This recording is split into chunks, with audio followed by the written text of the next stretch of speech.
For the longest time, I thought I was the luckiest woman alive. I was Emily Carson, wife to Daniel, my college sweetheart turned husband of 10 years.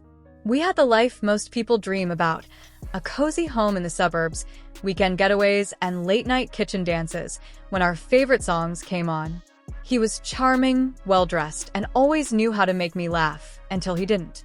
The change was slow, like a light dimming in a room you thought was brightly lit. At first, it was subtle. Daniel started working later than usual, big campaign deadlines. He'd explain with a tired smile. I believed him. I always did. That's what marriage is, right? Trusting the one person who's supposed to never lie to you? But then came the whispers. It started over coffee with my best friend Jenna, who had always been more observant than I was. She swirled her spoon in her cup and said casually, "You ever notice how often Daniel's texting lately? Even during dinner?" I brushed it off. It's work. They're launching a new client. She raised an eyebrow. Even at 11 p.m.? That night, I watched him. Not with suspicion. Not yet, but with the curiosity of a woman beginning to sense her world tilting. He was in bed, scrolling on his phone, screen tilted slightly away. I asked who he was texting. He replied without looking up, "Just Mike from the office. Budget issues." I wanted to believe him. I needed to. But over the next few weeks, the cracks widened. He became more distant, physically and emotionally. He flinched when I touched his arm in bed. He stopped saying, "I love you" first.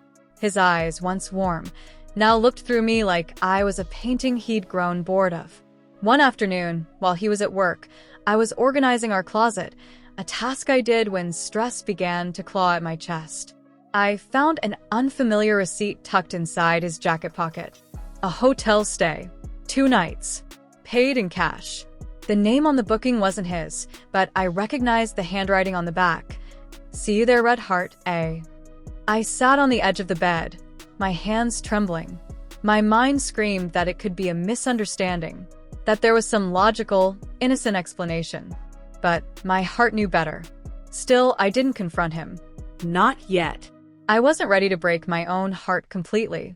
Instead, I played the part of the loving wife a little longer, cooking his favorite meals, kissing him goodnight, pretending not to notice when he came home freshly showered, his shirt smelling faintly of perfume that wasn't mine.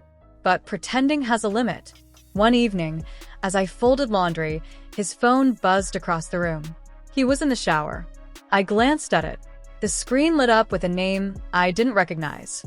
Aubrey. My breath caught. The message read, "Last night was incredible. I miss you already. Red Heart." I didn't cry. Not then. My hands went cold, and my chest hollowed, but I stayed still. Frozen. Like if I didn't move, maybe this nightmare wouldn't be real. I deleted nothing. I took a photo of the message, then carefully placed the phone back. When he walked out of the bathroom, towel around his waist, humming to himself like nothing was wrong, I smiled. And that night, lying next to the man I no longer recognized, I realized something. I wasn't going to fall apart. I was going to find out exactly who Aubrey was. And when I did, I would make sure she regretted ever meeting my husband. Her name was Aubrey Miller. I found her 2 nights after the message. The first step was simple. I took the number from Daniel's phone and plugged it into a reverse search app. A LinkedIn profile popped up. Marketing assistant. Whitestone Advertising. Daniel's company. My stomach twisted. She wasn't just some woman. She was his coworker. I stared at her photo. Long blonde hair, a sculpted jawline, eyes that gleamed with confidence. She was young, maybe 10 years younger than me, and her page overflowed with phrases like ambitious, bold, and passionate about connection. Of course she was. I clicked over to her Instagram. Public. Naturally. Every photo was curated to perfection. Beach vacations, matcha lattes, gym selfies, motivational quotes. One caption read, "If he wanted to, he would. And if he doesn't, I will." Kiss mark. I didn't feel rage. Not yet. What I felt was humiliated. This woman had been walking through my husband's life, my life, like she belonged there. And Daniel? He let her. Still, I kept quiet. I needed more than a name and a smug smile. I needed proof. Strategy. So I watched. I started picking Daniel up from work without warning. Once. Twice. By the third time, he was visibly irritated. "You don't need to keep doing this," he snapped, barely looking at me. I just smiled sweetly and said, "I like the drive." But that wasn't why I was there. I saw her once, Aubrey, leaning over Daniel's desk, laughing at something. Her hand brushed his arm. His eyes lingered on her in a way they hadn't on me in years. She caught me watching, and for the briefest second, her smile faltered. Then she straightened, lifted her chin, and gave me a small, polite nod, the kind you give someone irrelevant. That moment sealed it. I went home and stared at myself in the mirror. I looked tired, like a woman being quietly erased. And I realized if I didn't do something soon, I'd disappear completely. So I planned. First, I created a new social profile, a woman named Rachel Hayes. Mid-30s. Successful. Attractive. I used a few AI-generated photos and followed a carefully chosen set of people. I found Aubrey's personal page and followed her. She followed back within an hour. Easy. Then I started messaging her. Light flirting. Casual compliments. She replied. Eager. Flirty. Bold. Within 3 days, she was confiding in Rachel about the married man she was seeing. How he was torn but different from the rest.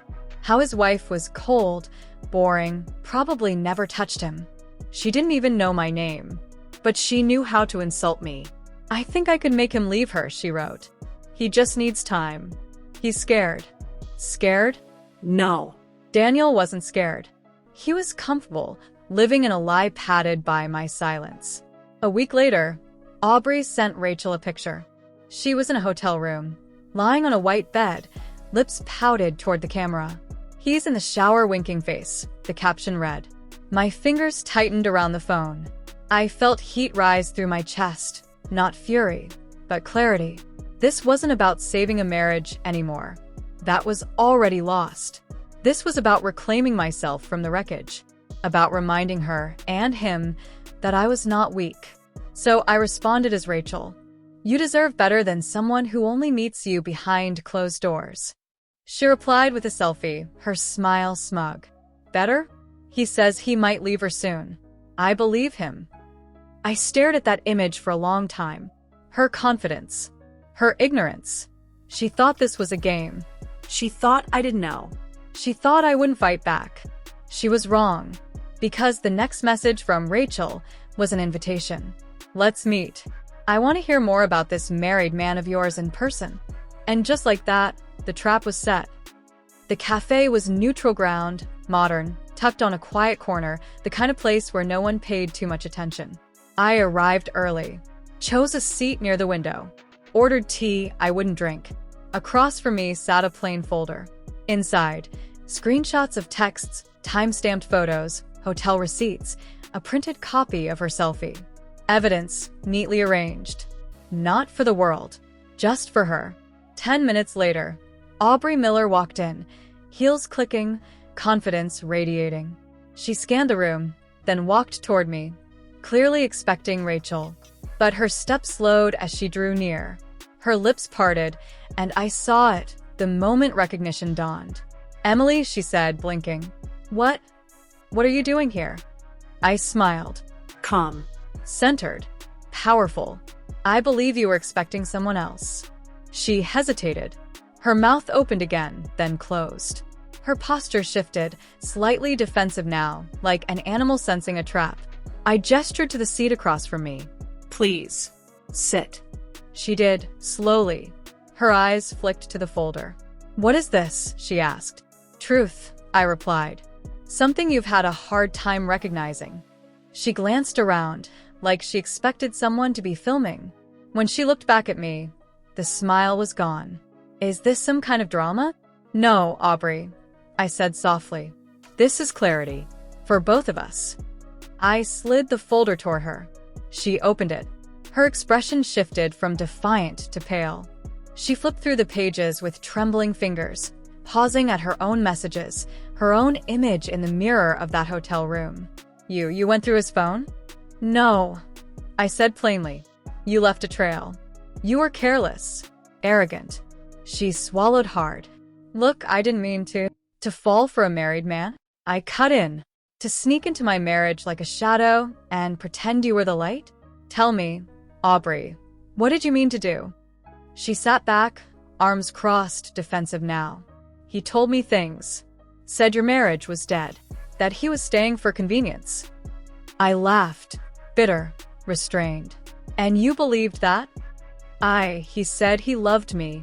And I'm sure you said it back. We sat in silence for a moment, the weight of her choices thick in the air. I didn't think you'd find out, she finally said.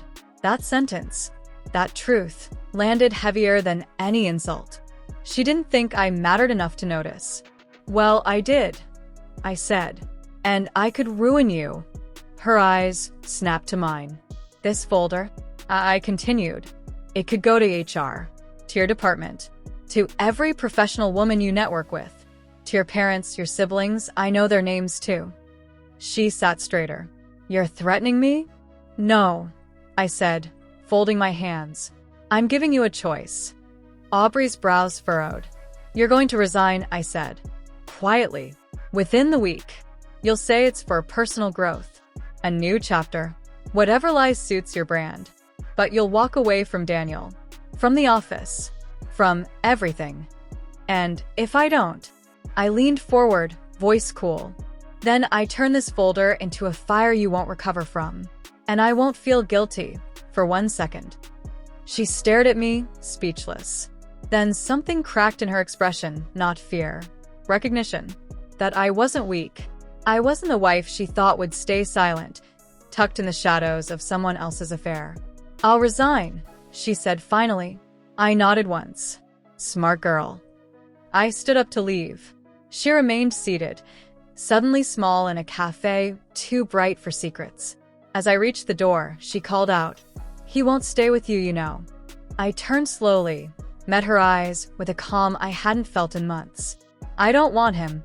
Her lips parted, maybe to argue, maybe to apologize. But I didn't stay long enough to hear. 2 days later, Daniel came home to a quiet house and a letter on the kitchen table. I know. I always knew, it began. I'm not leaving because of her. I'm leaving because of you. Because somewhere along the way, I stopped recognizing the man I married and started mourning him instead. I never looked back.